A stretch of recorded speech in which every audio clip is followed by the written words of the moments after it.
The Unfiltered by Jade. Jade.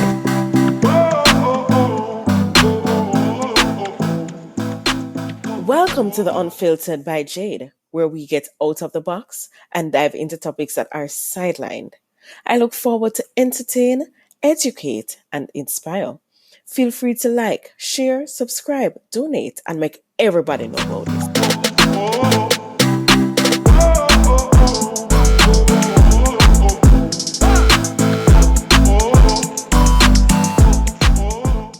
Beats by RB Records.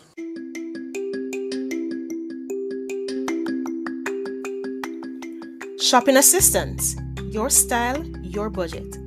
Our services include online and local shopping for individuals and businesses, personal shopping, purchasing of company and office supplies, importing and exporting small packages across Jamaica and worldwide, and helping you find unique gifts and items for all events and occasions. Contact us at 876-919-5195 or shoppingassistance2015@gmail.com. Shopping Assistance, your style, your budget. Welcome back to the Unfiltered by Jade. Today we have with us here a special guest. Her name is Shaniqua Risher. Now we are going to speak about the importance of resting as a Christian woman. So she is an author, a speaker, a coach. She is a change agent for Christ. She is a minister and she's the owner of Rischer Consulting. So I want to say hello, Shaniqua. Welcome. Hi, thank you so much for having me. I appreciate that. Thank you so much. Thank you so much for being here. So I want us to get into it in terms of resting. First of all, I want you to tell us, why is resting so important for you? Why is this something that you advocate for? Well, I think God has slowly been directing me towards rest. Even during my 20s and 30s, I've always burned both ends of the candle. I guess you could say constantly moving, going, doing different things, being a part of different organizations, achieving different goals. In 2020, I think 17, 18, God really started talking to me about having a Sabbath. And that was the first time I really implemented a Sabbath where I have that protected space that on Sundays, and I practice the Sabbath on Sundays, that for me, it's just church. Occasionally I may go to dinner or something like that, or a brunch with friends to hang out, but it really is a protected time, because what I was doing normally was that I would go to church, work out, do all of those things, but my Sunday night was reserved for me prepping for Monday's work schedule. And so I would still end up working on Sundays. But then I had some health challenges that took place in 2023 and all through 2024 where I was mandated to rest. And so this is why it now has become kind of my calling card, because it was something that became a mandate from God to me that I needed to do and change my life. And so that's why it's so important to me. Isn't it so interesting that when it is that we don't get what our body needs, our body takes it? Listen, regardless if you are ready or not, Yes. a body will sit you down. Yes. Yes. And say, please, you are going to rest whether you like it or not. Whether you like it or not. Yes. All right. So in a culture that glorifies busyness, because people love to say, I'm busy and I'm booked. And, for that culture that we have that surrounds us, why do you think so many Christian women struggle to embrace rest, without having the guilt of feeling lazy or feeling like I'm not doing enough? I think it's a couple of different reasons. I think we live in a world, number one, that does glorify that. And we're driven by culture as well as capitalism.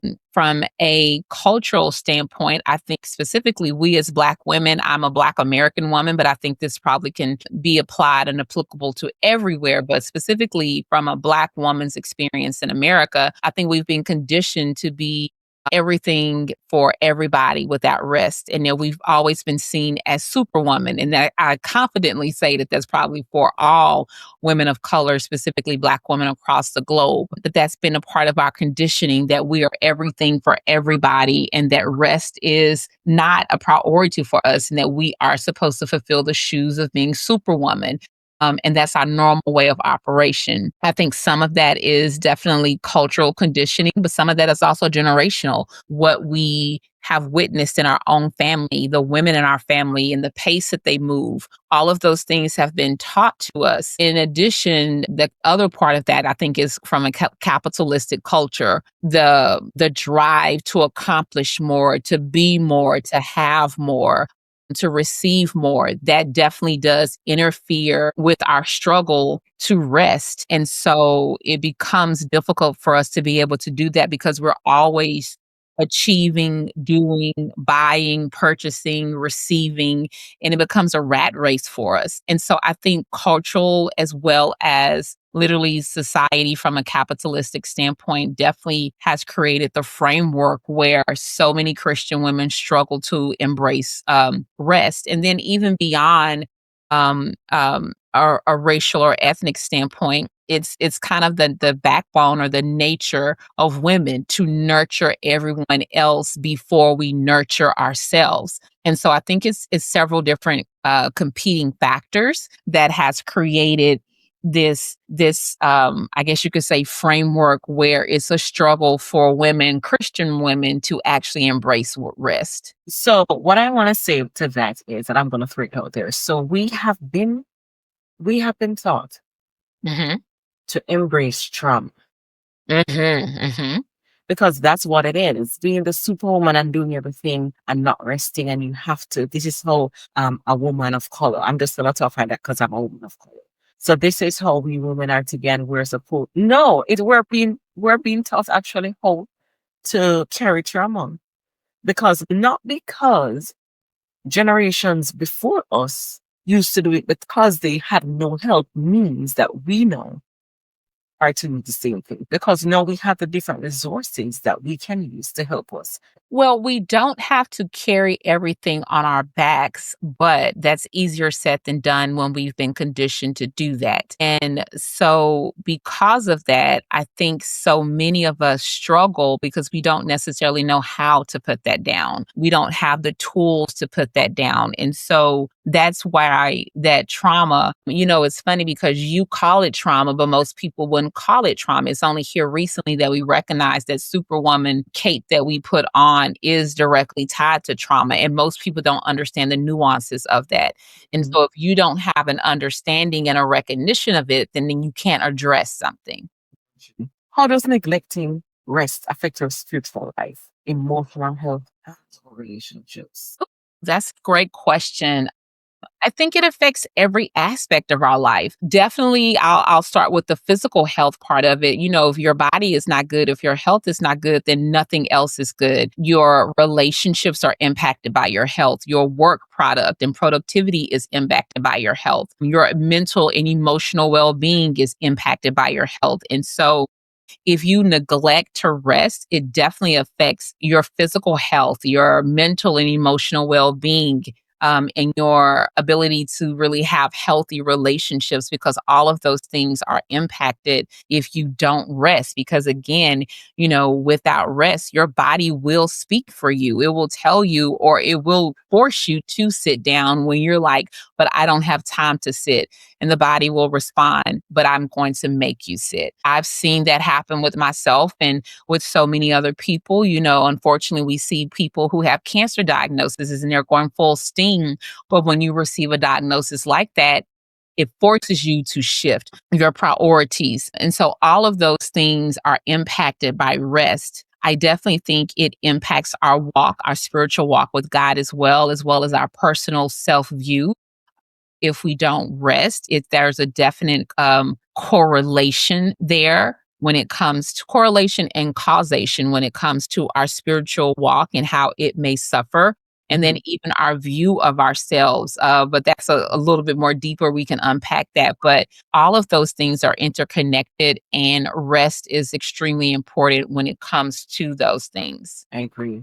We spoke about the wearing multiple hats. I want to know what advice would you give to those who feel like resting means they're being unproductive? Well, number one, I'm not losing money if I'm resting because I believe that God is a God of abundance and He owns all the cattle on all the hills. And so, therefore, whatever I need, Jehovah Jireh will provide for me. Right. So that goes back to the unexplored answer that I just previously gave as far as how it affects our walk and our personal view. And so some of the advice I would give is number one, that they need to recognize that they're not God and put down their savior complex.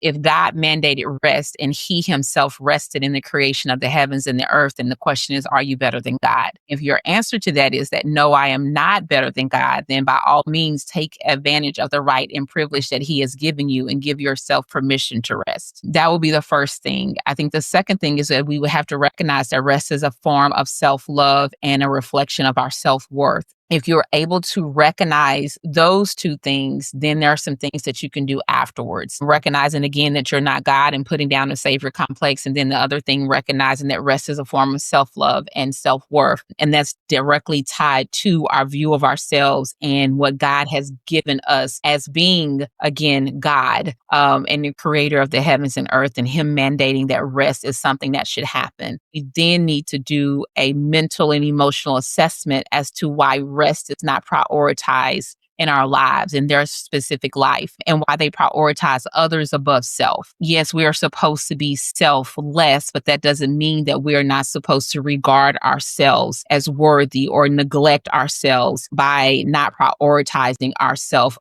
when it comes to others. And so there's a nuance there that people have to be aware of. And then again, doing that mental and emotional assessment as why rest is not a priority in their life and how they are prioritizing others above them. And then create a plan for rest that is beyond self-care. So many people think rest is, I'm going to go to the spa or I'm going to get my nails done. All of those is great, but that's just a part of self-care. Rest includes creating boundaries in your relationship.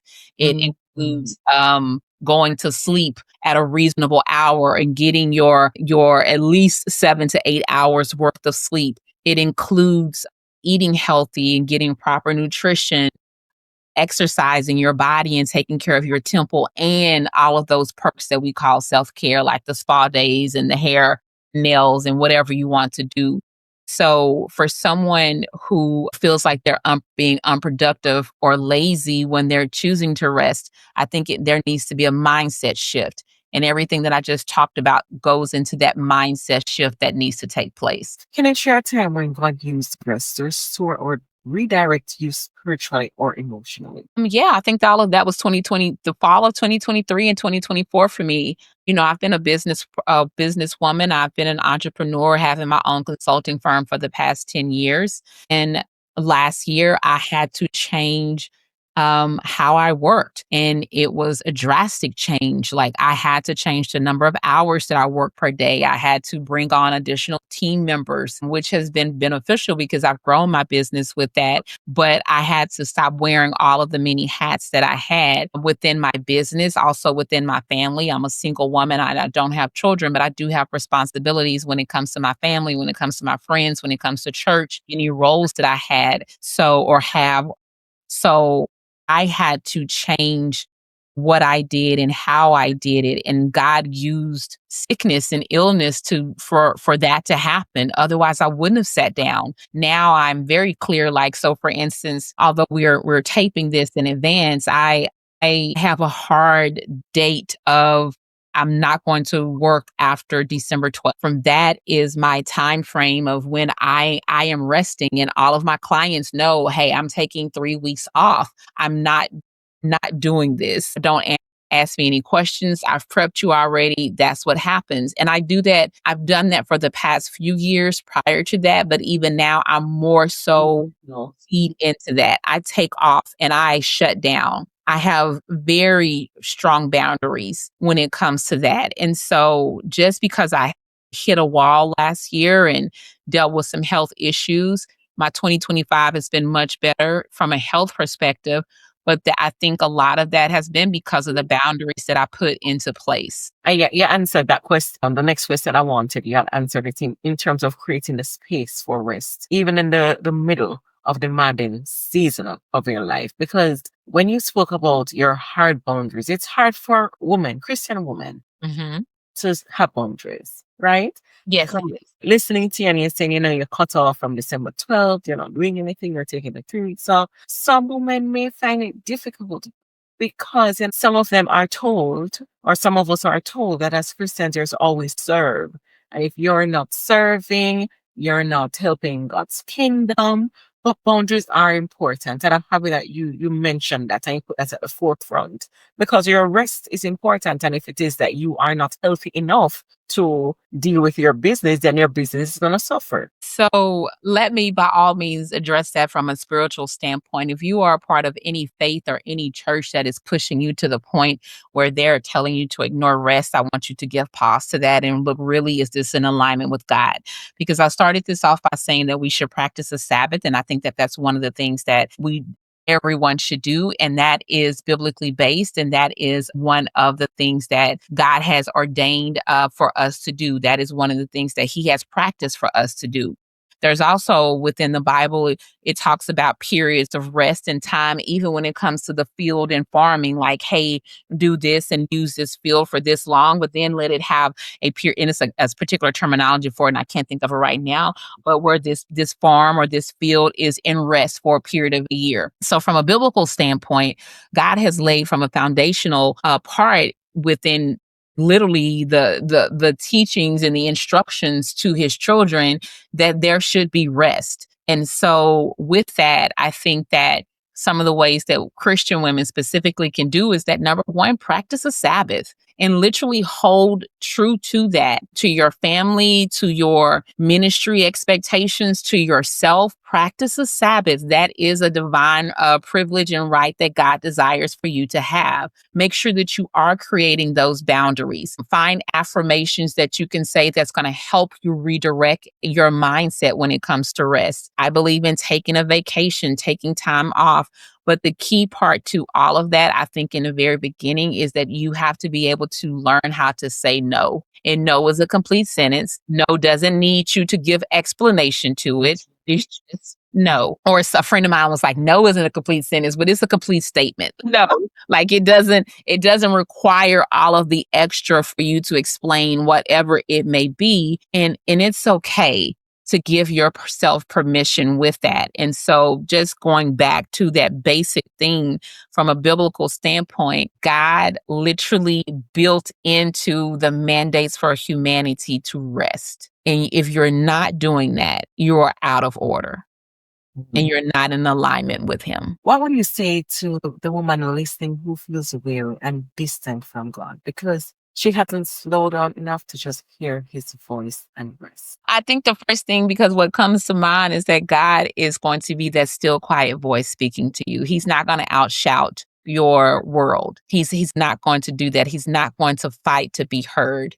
You have to want to honor God enough to pause and ask to hear His voice. And that voice can be very quiet because He wants you to be free from distractions. Being able to recognize that, because if you're not hearing His voice in that manner, then again, your body and something else is going to start speaking louder to where you have to be in that space to hear His voice. So God is not going to compete with you or your world or what you've built around. He's not going to do that. He's not going to compete. I think the next thing that I would say, and this is from the depth of my heart and my spirit for women, because this is such a treasured topic or an important topic for me because I'm passionate about it, is that you are worthy of the love and care you pour out into everyone else for yourself. Yes. And you're deserving of rest. Yes. And, this has been a point of debate and contention that I had when I was younger. But I still stick by this, is that I learned how to love myself because I recognized that there was a difference between how I loved others and how I loved me. And, some people are like, well, you can't fully love others until you love yourself. And I don't ascribe to that, because for me, I truly learned how to love myself because of how I loved others. When I saw the care and the concern and everything that I poured into other people, and I realized that I didn't pour that into myself, I wondered why. And that was the beginning of my own journey of self-love and self-worth. And so I hope that your listeners will be able to take that to heed. And now if they're treating other people bad and all that other stuff, then that's a whole nother conversation. Yeah, but that point stuck with me. And the thing is, we show people how to treat us. Yes. Agreed. Interesting. Thank you so much. I mean, the conversation started out light, but at the end, we got something heavy because I think it's important for us to set our boundaries and take our rest and just to be at rest. Yes, agreed. It does. Shaniqua, where is it that we can find you? You can find me on all social media with my name. Instagram is Shaniqua Risher, Facebook Shaniqua Risher, YouTube Shaniqua Risher, TikTok Shaniqua. My name is unique enough. Website www.shaniquarisher.com. My name is unique enough. Let me spell it. It's spelled Shaniqua, Rischer, Rischer. So if you look me up on those platforms, you'll be able to find me. I also have a women's group platform that's coming out, and so they can also go to our website to find more information about that. Okay. What's the website? It's www.shaniquarisher. So again, is Shaniqua Risher, which is Rischer.com. No space, all together, ShaniquaRisher.com on Facebook, on Instagram, on YouTube, as well as on TikTok. Those are the only platforms that we're on right now. But all social media is my name. Again, I'm thankful that my name is unique enough that there's only me. There are some different variations of Shaniqua, and then I have a cousin that has a very similar name. But to my knowledge, I'm the only Shaniqua Risher. Goodness. Thank you so much, Shaniqua, for this conversation. I enjoyed it, and it was a reminder for me to take time to rest. Good. I'm glad to hear that. So thank you again so much again, Shaniqua. You're so welcome. Thank you for the opportunity. No problem. And I want to say thank you again to my listeners for listening to The Unfiltered by Jade. And we'll be back next week, Tuesday. Thank you.